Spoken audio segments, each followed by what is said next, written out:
Lightroom is an amazing tool for photographers, but it can be a little bit overwhelming if you're just starting out. I know it definitely was for me. But if you're looking to improve your editing skills, you're definitely in the right place. What's up YouTube? My name is Carson Elison, photographer based in Pocatello, Idaho. And in this video, we're gonna be going over some of the absolute basics of photo editing in Lightroom. So let's just get into the video. So the first thing that you are gonna wanna do when you open up Lightroom is import your photos. So to do that, you're gonna go over here to this left tab. If you click on this little tab, it's going to hold it open. If you want to hide it, it'll go right there, okay? Same with all these tabs. You're in the library module over here.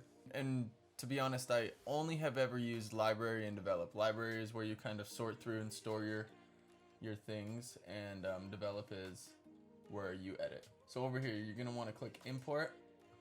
Now, I don't have anything to import, so I'm just gonna kind of show you guys what it looks like. You're gonna select a source. So if you were to put your card in, it would pop up right here. Or if you're getting them off of a hard drive or anything like that, you would click this, okay? And then where do you want them to store? So right now I'm storing them to an external hard drive, and that's right here. And it goes into a file 2022, and then it sorts underneath that by date, okay? So when you get all your photos imported, the way that I sort of sort through them is by flagging them. You can see right here, these have been flagged, this one's been flagged. So to do that, you want to just have all of them open, and you'll just cycle through with the arrows, and then you'll press P, and that will flag them. And then once you get done going through all your photos, you'll go to here and click lagged. And then all of the selects will be flagged. And so that kind of organizes that before you even start working on the photos. So now that you have your photos flagged, you can go through and pick which ones you're going to want to edit. So you're going to come over to the develop tab, and you're going to select a photo. I think that we're going to edit this one to start off with. So these are basically all of the tabs that you can use to affect your photos. You have the basics tab, tone curve, color grading, detail, lens correction, transform, effects, and calibration. I would say that if you're just beginning, these four right here are the most important. So we're gonna just go ahead and start with, and as well as this is your crop tool, okay? Spot removal. If you click this, you can zoom in. Let's see. We'll zoom in to 300%. Say that you wanted to get rid of this little thing right here. Make it small, click, it's gonna automatically pick a spot. If you don't like the spot that it picks, you can drag it around, okay? Now, right here, there's different aspect ratios. Standard 4:5 for Instagram, 2:3. This is what I use mostly for my prints. But for this one, I think that we're gonna use a 4:3. Okay, and we're gonna pull it down a little bit to cut off some of that negative space and position it about right here. And one thing that I like to do while I'm editing is zoom out to about 33%, so I have a bit of a border. I think that it helps give a little bit of perspective with tones as well as color. In this video, we're gonna be going over just the basics tab. So the different things that the basics tab can do is, so adjusting your white balance first. If you have a photo and it's really cold, say that this was the starting photo, okay? You could see that it's really cold, you know, the color of the grass is very cold, and it just looks really blue, and it's really cold. So you'd want to warm that up a bit.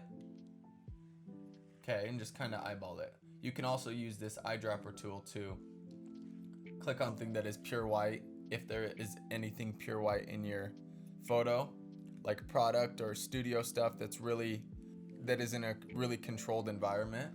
But for this, I'm just gonna eyeball it, and I think that looks fine. I'm actually going to go slightly down on the magenta. This is the tint, so this will adjust the tint, whether it's more green or more magenta, and I would prefer it to be a little bit more green. Okay, And then you have exposure, contrast, highlights, shadows, whites, blacks. Exposure just is the overall exposure of the photo, how bright or how dark it is, okay? This photo in particular is slightly overexposed, so I will pull down on it a little bit. Contrast, I usually don't do too much with contrast right here. I like to add contrast with the tone curve because it gives you a little bit more control. So the highlights, the bright parts of the image, you can really pull back quite a bit of detail by just pulling down on this, and you start to see some of the detail come back in the sky. The shadows are going to affect the darker areas.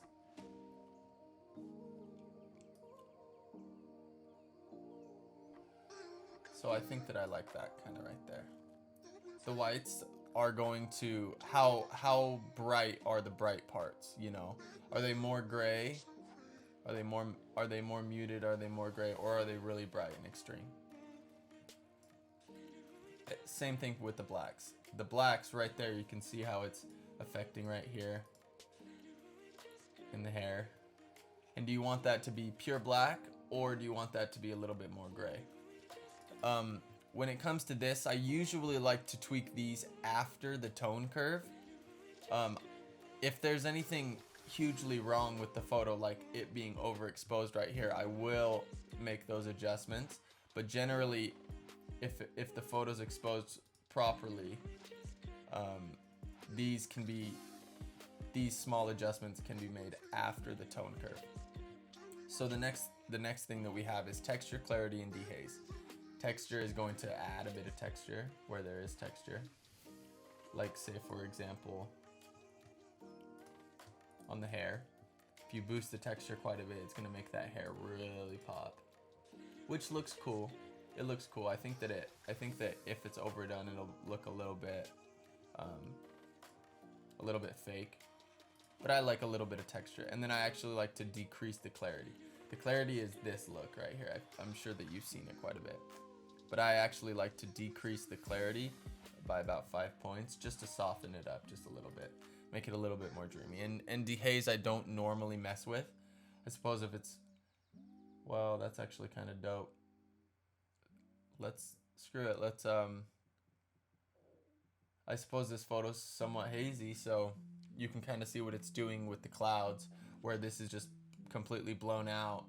Now it's bringing a little bit more detail back into it.